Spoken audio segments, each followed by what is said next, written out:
Welcome back, everybody. We got part 3 to our concealed carry series. Hopefully you guys have been enjoying it. What we're going to do now is discuss some just basic tactics. We're going to do some drawing and shooting, and this video is meant to be taken in a fun way, and hopefully we'll just have a little fun and send some lead down range, and give you guys an idea of some of the conditions you can carry in, and a few of the basic drills you can cover. Alright, so I'm going to show you guys basically some ways to carry your gun, and basically want to cover the in the waistband style is what I carry with pretty much 100% of the time. I don't carry any other way, summer, winter, whatever.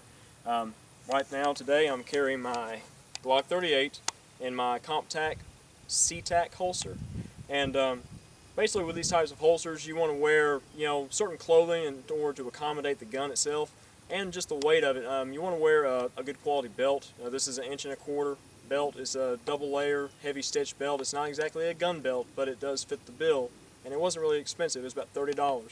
Now you can get the heavy gun belts, which are going to run you anywhere between $50 to $80, possibly a little bit more, but they're going to be a very rigid belt, and they'll be able to handle a very heavy gun. And that's something you need to consider, because you don't want your gun sagging down while you're carrying it. You want it riding high up on your hips, and you need to wear your belt at the proper place, right under your belly button. So those guys who keep the pants halfway down the butt, or leave them sagging a little bit, that's really not going to work for concealed carry. You need to have your belt at the proper place. That way it keeps the gun on your hip where it needs to be. But I'm going to show you guys basically some ways to draw the gun. Basically getting your hand on the gun, drawing it out, getting on target. These are the kind of things that you need to practice, in order to be a competent concealed carry holder. Alright, so when we talk about carrying concealed, you want to, practice unholstering your gun and getting on target. And when carrying it in the waistband holster, you have to, get your shirt out of the way. So in order to be proficient in this manner, you need to be able to get your shirt out of the way real quick and pull your gun and get on target just like that. You want that perfect grip on your gun, and in order to get that, you have to practice constantly. Now you can do this at home. Just keep your magazines in another room, keep the gun unloaded, and you can practice, holstering and unholstering your gun, getting the proper grip. You want to make sure that your strong hand gets a good grip on the gun from the get-go. If you don't have this grip solid from the start, you're not going to make it out and get on target like you need to be. And in my opinion, kind of the modern handgun stance is kind of the proper thing to have when, getting in that aggressive standoff stance here. You want your feet kind of shoulder width apart, and just lean out, put the gun in the target, So, just like that. So we're going to put a few shots on paper here, kind of show you how it's done.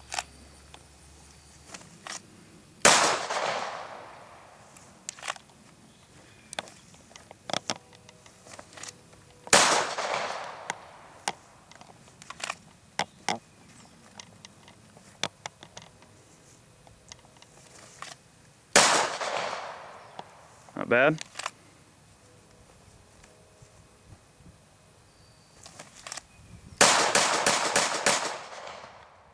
That's one way to do it.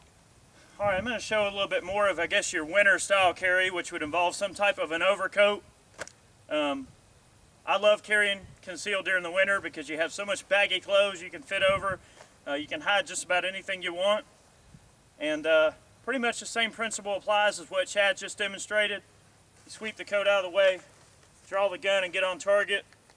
Now, the thing to remember about concealed carry is that you don't want to get in too much of a hurry, because then you're going to make mistakes, or you're not going to hit what you're aiming at, or you're going to fumble around and drop the gun. The thing to remember is that slow and smooth, but quick and smooth. So what that comes down to is muscle memory, just like anything else. You just practice it. So we're gonna practice that just a little bit. You sweep the jacket.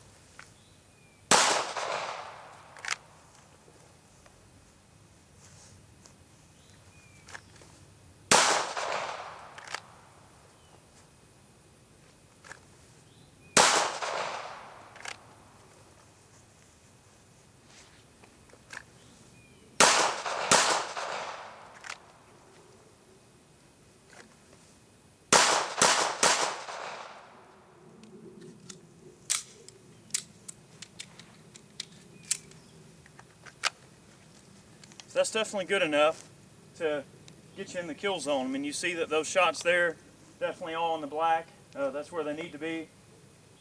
No problems. But again, same principle. I'm sweeping the jacket. He's lifting his shirt. Really just comes down to the way you want to carry. Just make sure you're practicing it and staying proficient at it. All right, there's Chad's rapid fire from 7 yards coming out of the holster. Definitely not bad. Those all would have been kill shots. So like with pocket pistols, you know, Chad mentioned that you can have small holster to carry a pocket pistol in. A lot of times, especially during the winter in a jacket, I'll carry a small pocket pistol actually in the coat pocket. And, you know, pretty straightforward to deploy.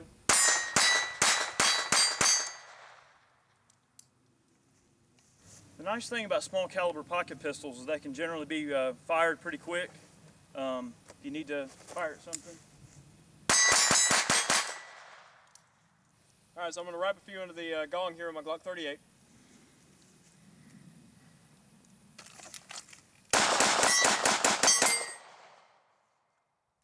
Not bad.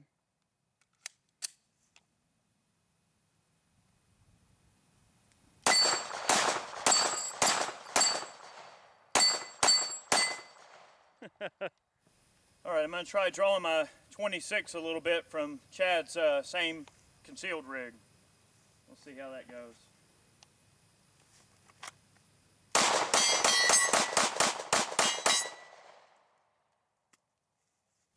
So one of the things about concealed carry that I always try to drive home to people too is that if you do find yourself involved in some sort of a shooting, you want to shoot until the threat's neutralized. Don't stop shooting. If it gets to a point where you have to draw your gun to defend yourself, do not stop firing the gun until the person trying to kill you is not moving anymore. And that's the way, you know, I shoot until I don't even want to see them wiggle. You know, if I had to, I'll shoot until I don't even want to see a toe twitch. All right?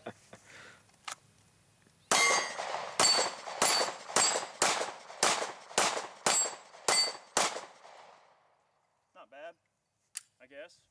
Not too shabby. You know, I will say that this type of holster takes a little bit of getting used to. It's definitely not something you're going to strap on and be completely proficient with it. Like Chad mentioned, it's something you really want to practice with this type of holster.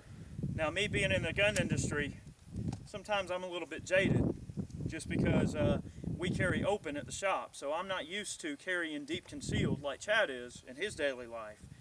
So that definitely gleaned a little knowledge for me to get used to drawing in that manner. So we'll do a little bit more with that.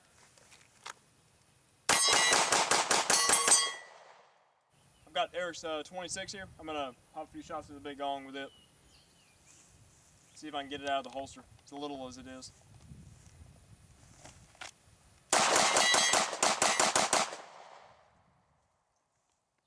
Nice gun. All right, now I know not a lot of you guys can't get to the range, you know, every day. I mean, you know, we have definitely a privilege here being able to just come out and shoot whenever we want. But if you're limited to an indoor range and you only go, say, even once a month, there's a lot of things you can practice at home in order to improve your pistol handling skills. You know, kind of aside from, you know, drawing your gun out of the holster and getting on target and that kind of thing, but basically things that will improve your pistol marksmanship across the board, regardless of whether you're in a concealed carry circumstance or just at the range, just having fun, you know, shooting targets. But basically what you can do at home is make sure your gun's unloaded, okay? And typically you want to just put your mag in another room, put your ammo in another room. That way there's basically no question that, you know, the gun's unloaded and you don't have access to ammo, and you're not going to mistakenly take a magazine and slap it up in the gun and be done with it. But aside from holstering your gun in your rig and practicing drawing your gun out of the holster, you can also practice trigger control by basically just putting a piece of paper up on the wall somewhere in your house, just obviously somewhere safe.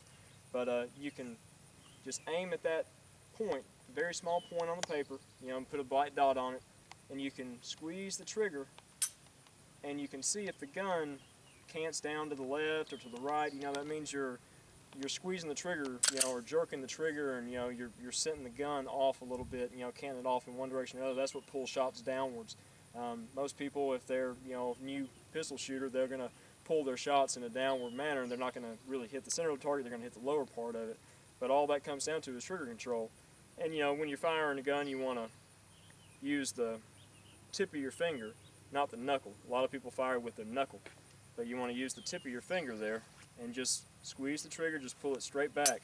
And that's something you need to practice. And you can dry fire your gun, you can use snap caps or whatever, but you want to get a good feel for your gun, for your trigger. It's one of your major responsibilities is being a concealed permit holder is, and actually carrying, you need to know your gun and know your gear more than anything else. Because if you don't know that, then you're not going to be able to get on target and put your shots where they need to be at the time, that it comes. But just some little things you can practice. I'm sure Eric's got a couple of things you might be able to work on at home. One of the things that I want to stress with concealed carry, or really any kind of handgun combat practice, is shooting with one hand. Delivering the rounds on target with a more stable platform with two hands. Sometimes you may not always have the ability to use two hands. Your other hand might be wounded. You should practice shooting with both your weak hand and your strong hand, one-handed, and also reloading the gun or cocking the gun with the use of one hand. And one way you can do that is if you're using a quality gun belt, you can put your sights, you can actually put your sights on the edge of the belt. I got a round in the chamber. All right, so again, this arm's messed up. One arm.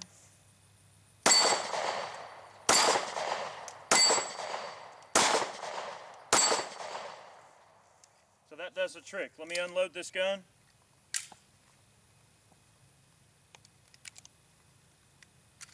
All right, empty chamber, loaded mag. Rolling? Yeah. So again, off the belt.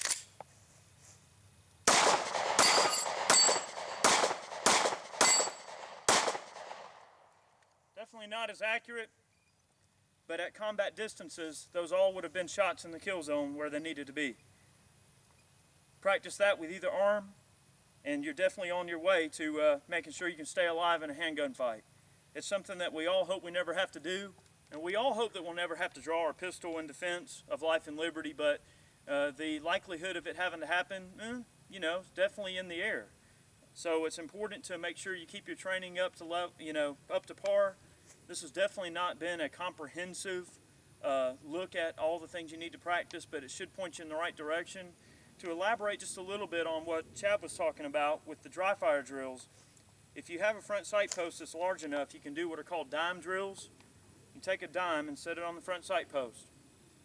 Now, if you've never done this before, you're going to find out just how hard it really is, because you're going to put that dime on the front sight post and it's going to fall off immediately. Get to the point where you can hold the dime on the front sight post. Then get to the point where you can dry fire the gun with the dime on the front sight post without it moving. If the dime falls, well, just keep trying until you can get it to not fall. Something else to consider when carrying concealed is your ammo choice. Now, we don't advocate that you carry hand loads. It just adds one more variable to the pot. Carry factory ammunition only. And when you're practicing at the range, you don't want to practice with your expensive, carry ammo. So, you're talking like $25 for 20 shots. So, a lot of manufacturers will have a line of ammo that matches the specs, somewhat of their carry line, and it allows you to practice at a much lesser cost than the full power carry ammo. If you hand load, you can actually just, develop a load that matches that carry ammunition, for the most part, as far as point of aim and velocity and whatnot goes, and practice with that. But can't stress enough, do not carry hand loads.